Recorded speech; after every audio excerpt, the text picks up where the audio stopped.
Hello, dear viewers. It seems like I hit the live button. All right, I'm doing the Daily Tarot. So I don't want to switch this. I'm sorry that I didn't have it all adjusted correctly. Here we go. All right, here we go. All right, well, hello and welcome to your Daily Tarot reading. Pick the stone that draws you, like I always say, and we'll begin. Okay, for those of you who chose the pink stone, we have the magician. Oh my gosh, we have the magician, we have the fool, and we have the Eight of Cups. Wow. Wow, wow, wow. If you're not feeling like you're manifesting tremendous things and like your new beginning has begun, you're ready for it, it's hopeful. You know what the answer to that is? Separating yourself out, getting in touch with what's coming up in your emotion. This must be a day where your spirituality is quite strong, where, oh wow, spirit could be using this reading to really kind of bring it to you that, hey, remember all those things that have been whispered to you. New success coming in, a new beginning coming in, manifestation. Please remember that that's where you're at in your life right now. Please remember that. And this Eight of Cups is sort of like separating yourself out a little bit from the hustle and bustle, or even from the worldly way of looking at things. Separating yourself out and really tuning into what your intuition is telling you, because cups can be intuition, cups are emotion. Cups, a lot of times our emotion is our guide to what's going on. So gosh, it's a day to just, I mean, even 10 minutes, even 5 minutes. Sometimes this can be fixed in 1 minute. If you really just need to remember where you truly are in life right now, which is a manifestation place. And this card, the Magician, I feel like comes up a lot of times when it is indeed time to speak the positives into existence. It's time for that. You can do that. So that's excellent. Excellent, excellent set of cards there. Ah, good. And for those of you who chose the green stone, we have the Wheel of Fortune, the Five. Oh, wow, interesting.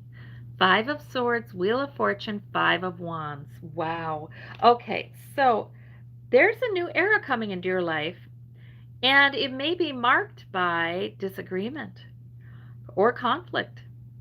There may be somebody or somebodies who are just not understanding what's going on here, what this new era in your life is about, and you may cut them loose. Sometimes though, this is internal conflict as well, and sometimes this is cutting loose the thoughts that are plaguing you that are just not helpful. But, for some of you, you picked this because there is a really conflicted kind of relationship or set of relationships.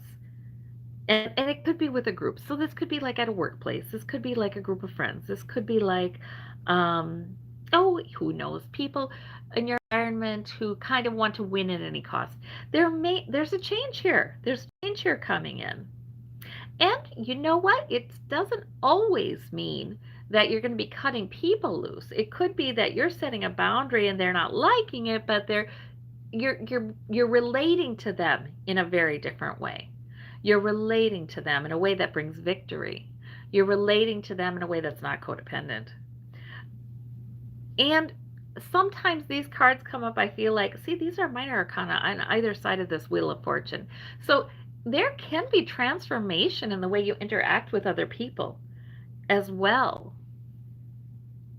Sometimes it is time to distance ourselves from somebody. That's true. But sometimes it's just a matter of transforming the way we're interacting with them. And like, this person does not care. This person is like, that's it. This is what I'm thinking. These are my plans. This is the way it goes. If you don't like it, oh well. And these folks, well, they're just having the hashing things out, different priorities, different points of view, and that's okay. See, this is really, I always feel like that Five of Wands is, it's not necessarily a negative card. It can be a, well, when people try to work together, they do have to hash things out. But maybe you change the way you interact in that. Or you could be the people walking away and saying, you know what? I'm not arguing about this. I know that I have something new coming into my life. I know that I'm in a new chapter. I have a new way of looking at it. That this reading could be that too. Like just the inner knowing, the solidness of knowing that it is time for something new in your life. And maybe not everybody understands that. But that's okay. That's okay. Because you really can't stop the wheel of fortune turning. Very interesting reading. Your intuition is telling you. For those of you who chose the orange and white stone, we have the Ten of Cups, we have the Seven of Swords, we have the Queen of Coins. So these are minor arcana. They're not huge deals, but very interesting. Things are generally okay. That's what I'm seeing today. This is probably about today or just this time in the week. Things are generally okay with that Ten of Cups. And the Queen of Coins is, again, stable. There's enough. There's enough. There's enough emotional security. There's enough material security. There's enough. The Seven of Swords is a hidden agenda somewhere.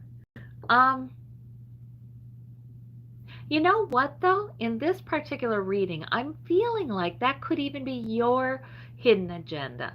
See, we don't always need to share everything. Sometimes this is just keeping the cards close to the vest. It's sort of like, okay, I don't want everybody to know my thoughts about this right now, because swords can be thoughts, swords can be plans. Sometimes it is, I'm keeping that very protected, because sometimes in the infancy of a plan, it's best not to share it.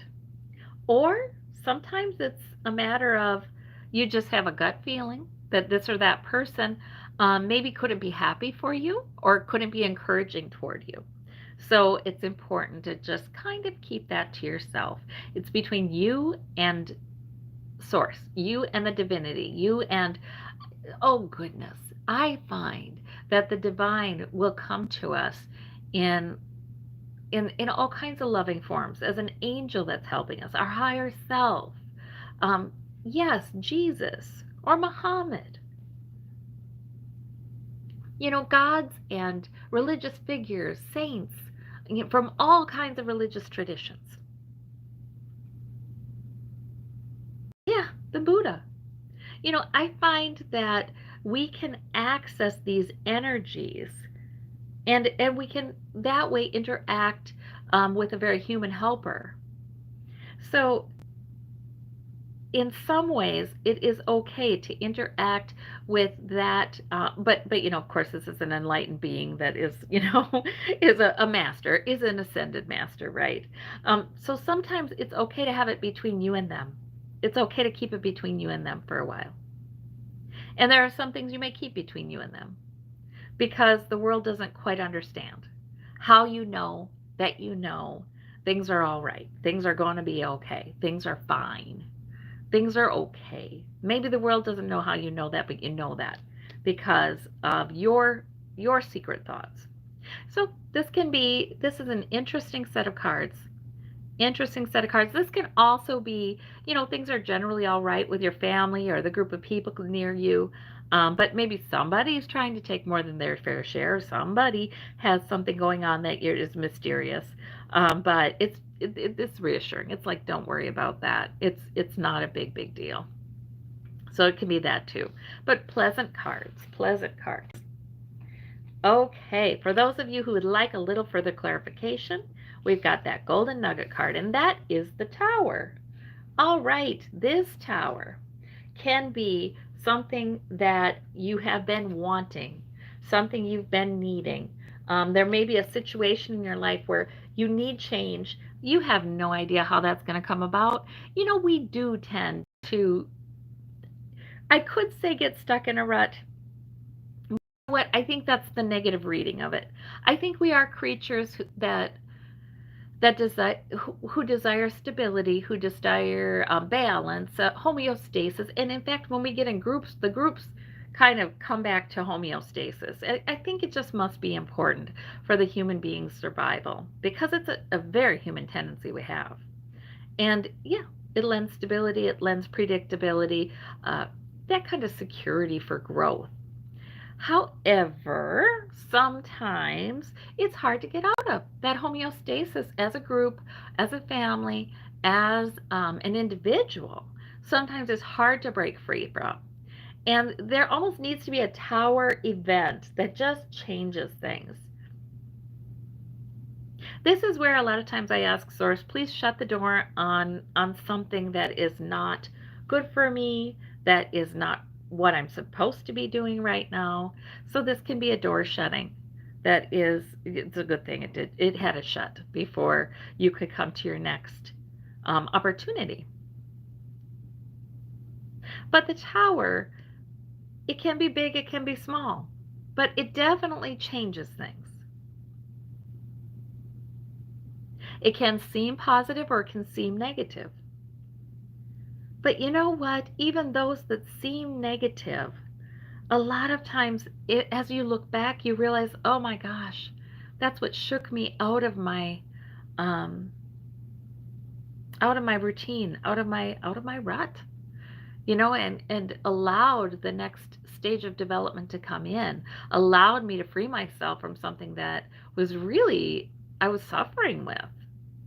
So sometimes the tower is just, is absolutely great. I was reflecting the other day. Sometimes the things that we do that they don't seem prudent. They don't seem like most people would think they were the smartest thing to do. But something within us, like we just can't not do it. There might be some decision we're making that is it feels like we must do it. And you're not sure why, and you're not sure it's wise, and you're not sure it's temperate, and you're not sure it's prudent, but yet it just feels like you must make that decision. Sometimes that's the tower. And those are the events we look back on in our lives and think, man, I thought I messed up there. I thought I was probably making a mistake there, but now I see. Now I see that was a huge breakthrough. That this and this and this couldn't have happened in my life had that not happened. So the tower can be that. I, I just have a positive feeling from this card. I have a positive feeling from this card. All right. Well, I thank you all so much, and we'll talk to you tomorrow for your daily tarot reading. Bye bye.